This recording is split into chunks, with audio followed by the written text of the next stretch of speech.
Di Al-Quran itu di dalam surat An-Nisa Allah berfirman, wa idza hakamtum bainan nas antahkumu bil adl. Kalau engkau bertahkim, menegakkan hukum atau memerintah di antara sesama manusia, hendaknya kamu menegakkan hukum dengan adil. Itu artinya apa? Ada orang menegakkan hukum tidak dengan adil. Bagaimana caranya orang menegakkan hukum tidak dengan adil? Hukumnya dimain-mainkan, hukumnya dijual belikan, hukumnya disuap, hakimnya, polisinya, jaksanya dibeli, pengacaranya menyuap dan disuap sekaligus. Itu hukum tapi tidak adil. Maka Allah menegaskan antahkumu bil adl. Hendaknya kamu berhukum dengan adil, karena belum tentu hukum itu adil meskipun namanya hukum. Putusan hakim banyak yang tidak adil karena dia hanya menegakkan aturan, tidak menegakkan hukum, sementara aturan itu bisa dimain-mainkan. Lalu dasarnya apa ketakwaan itu? Dasarnya ya hati nurani, kehati-hatian ketika ada hukum yang bermacam-macam, menjadi kasus mana yang menurut hati nurani dan dibenarkan oleh Allah. Atas bisikan nurani kita, inilah hukum yang akan ditegakkan. Itulah keadilan.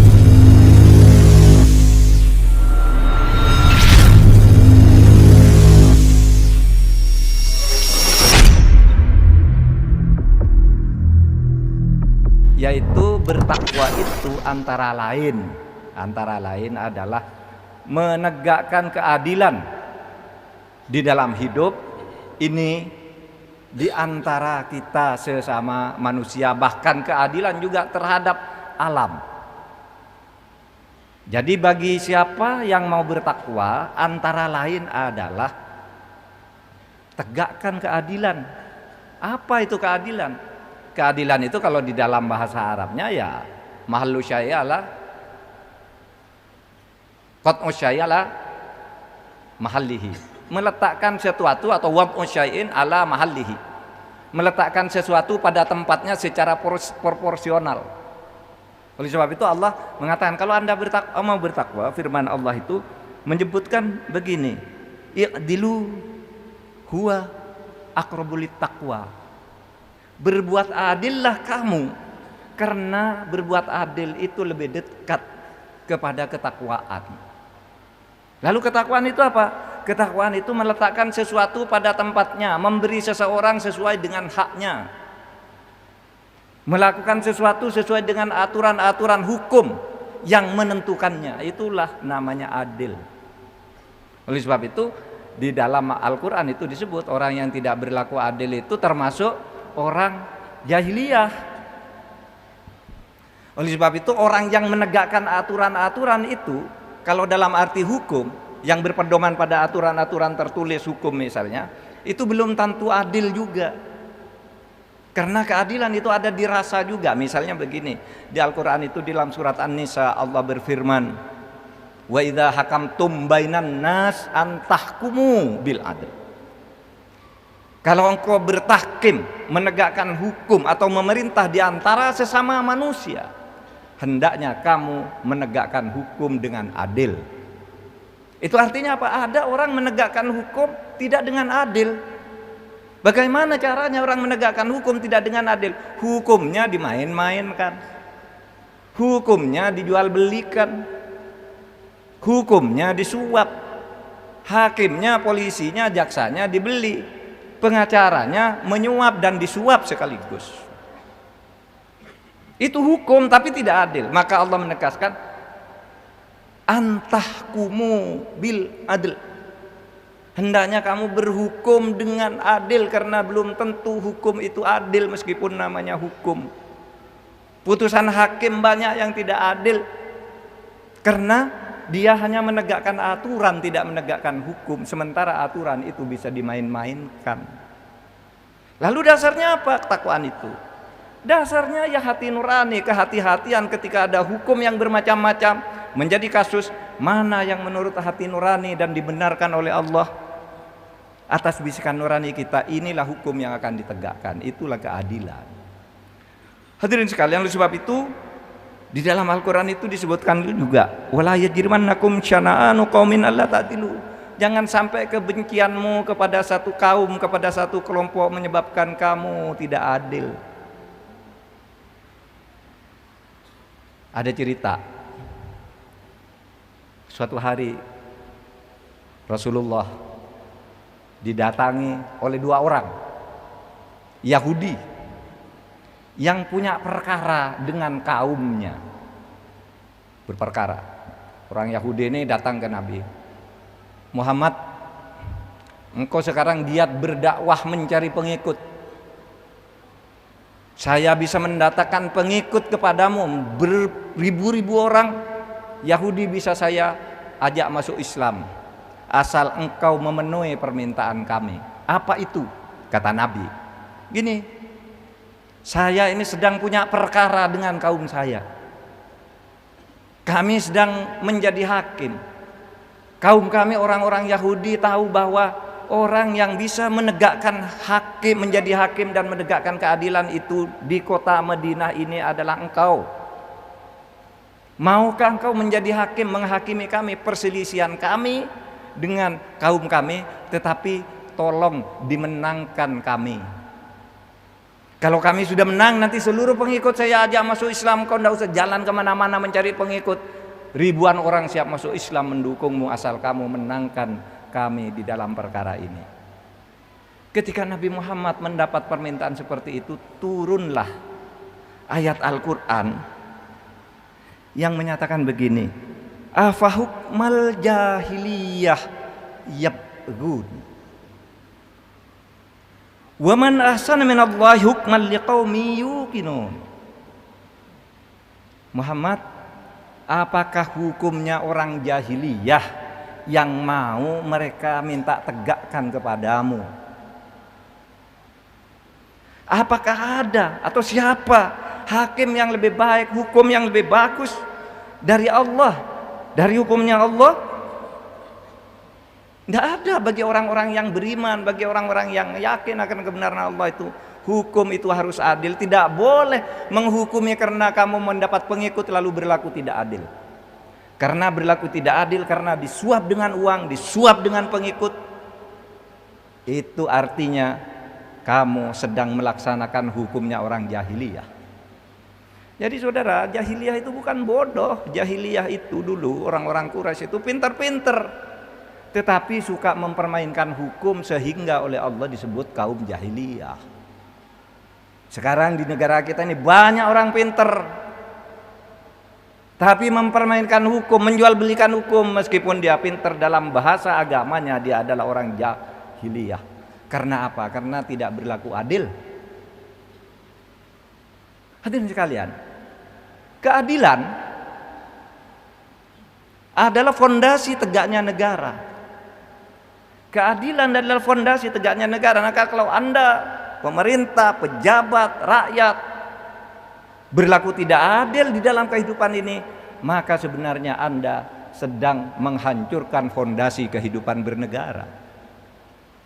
Negara ini bisa hancur kalau di perintah, kalau dalam pergaulan hidupnya masyarakatnya berlaku tidak adil antara satu dengan yang lain, rakyat dengan rakyat, pemerintah dengan rakyat berlaku tidak adil, atau rakyat dengan pemerintah berlaku tidak adil juga. Bisa ada. Negara kan hancur kalau hukum itu tidak ditegakkan dengan adil. Satu kisah yang sangat terkenal di dalam kehidupan Nabi, hadis yang diriwayatkan oleh Siti Aisyah yang menggemparkan kota Madinah ketika itu. Ketika ada keluarga Bani Mahzum, sudah terkenal, sudah hafal semua. Saya kira sudah sering dibaca hadisnya di sini. Tapi saya mau baca lagi sekarang hadis itu. Keluarga Bani Mahzum itu terlibat pencurian, sementara keluarga Bani Mahzum itu adalah termasuk bani atau keluarga suku yang terhormat di Madinah. Sehingga kalau ada seorang wanita dari keluarga terhormat itu mencuri lalu dihukum menurut hukum yang berlaku, keluarga itu malu kepada masyarakat. Sehingga pimpinan keluarga Bani Mahzum itu datang kepada Usamah bin Thabit Ada yang meriwayatkan Usamah bin Sabit ini adalah anak angkatnya Nabi. Tapi sekurang-kurangnya dia ini orang yang sangat dekat dengan Nabi, selalu didengar dengan kasih sayang apa yang dikatakan oleh Usamah ini. Bani Makhzum bilang, Usamah tolong bilang ke Nabi, Nabi mau minta apa saya beri, asal ini keluarga saya, perempuan terhormat ini yang mencuri, jangan dihukum. Jangan dihukum, apalagi di depan umum, malu kami keluarga terhormat. Tolong jangan dihukum. Berapa aja mau dibayar, pencuriannya apa yang dicuri mau dibayar sekian kali lipat, asal jangan diadili dan dihukum.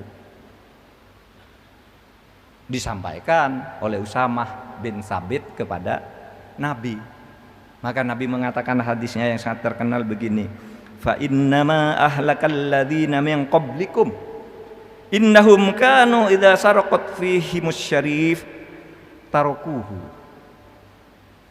Sebenarnya hancurnya bangsa-bangsa dan negara-negara yang sebelum kamu itu dulu, negara besar seperti Roma, Persia, India, Tiongkok, Mesir, hancur dulu. Karena apa? Karena kalau di antara mereka ada yang mencuri, dan yang mencuri itu orang kuat, aristokrat, keluarga terhormat, punya uang, punya jabatan, mereka tidak dihukum meskipun mencuri. Hukum tidak ditegakkan, negara hancur. Wa idza saraqat fihim ad-dha'if aqamu alaihi al-had. Kalau ada orang lemah mencuri, maka langsung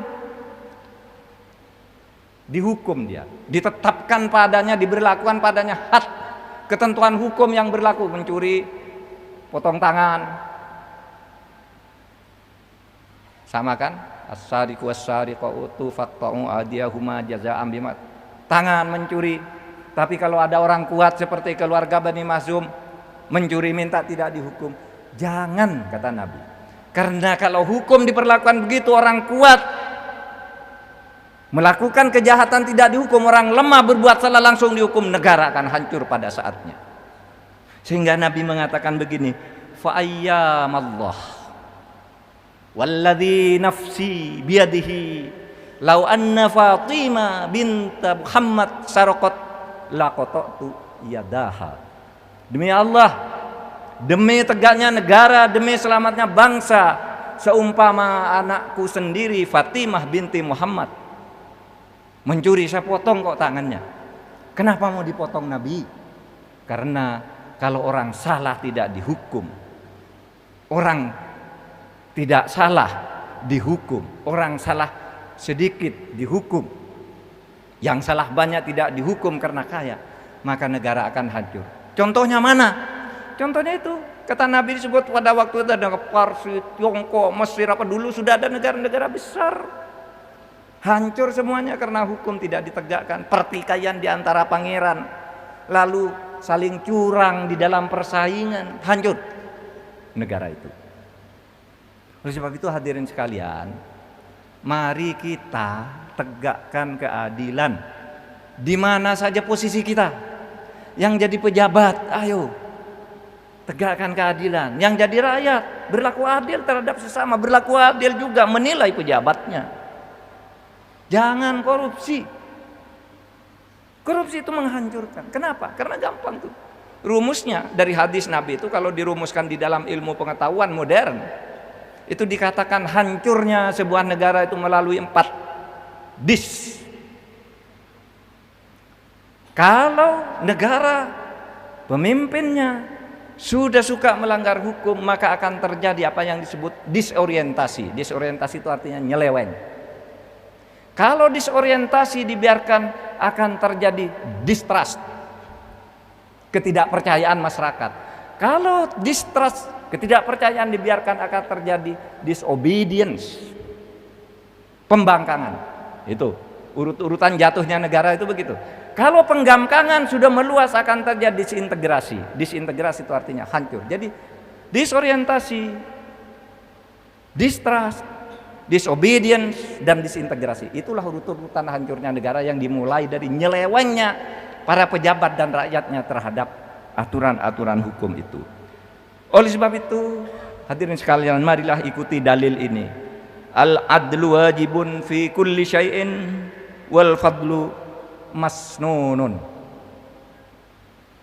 Berbuat adil itu wajib di dalam semua situasi, dan berbuat baik, menambah dari keadilan itu, lebih dari sekedar berbuat adil, sudah berbuat meletakkan sesuatu pada tempatnya, masih diberi lagi. Gajimu berapa? 2 juta. Ini tambah saya 2 juta, 2.200.000. Itu namanya yang kedua tuh fadlun. Diperintahkan di dalam agama itu al-adlu wajibun fi kulli syai'in, keadilan itu wajib di dalam semua situasi, sedangkan kelebihan atau fadilah itu disunnahkan atau berpahala. Hadirin sekalian, akhirnya saya ingin mengatakan berbuat adil itu adalah untuk ketakwaan. Ketakwaan itu adalah untuk melaksanakan perintah Allah agar kita hidupnya ini benar. Lalu apa ketakwaan? Ini yang terakhir.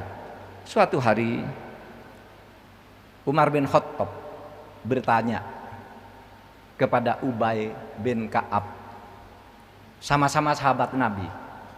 Umar mengatakan gini, Ubay, takwa itu apa? Ma huwa takwa? Kau tanya takwa kamu? Iya, Nabi tidak pernah menjelaskan definisi takwa. Nabi tidak pernah menjelaskan, hanya Nabi mengatakan at-taqwa hahuna, takwa itu di dada, di kalbu. Urayanya takwa di Quran dan Sunnah. Tapi kalau didefinisikan itu apa takwa? Ma huwa takwa? Lalu Ubay mengatakan begitu. Hal salak tatori kondasau.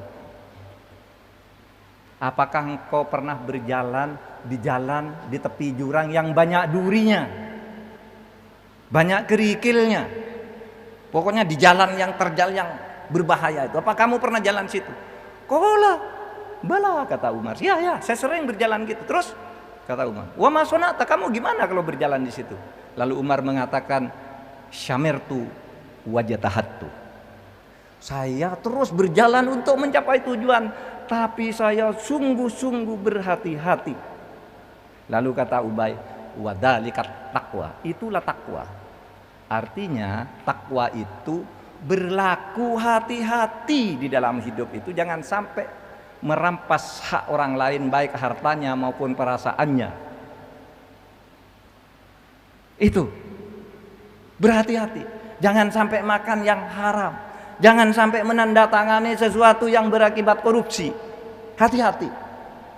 Kalau tidak melakukan itu, Anda namanya tidak bertakwa. Kalau mau bertakwa, berhati-hati. Ja'alanallahu wa iyyakum minal faizin al aminin, wa nafa'ani wa iyyakum bima fihi minal ayati wa dzikril hakim, wa taqabbala minni wa minkum tilawatahu innahu huwal ghafurur rahim.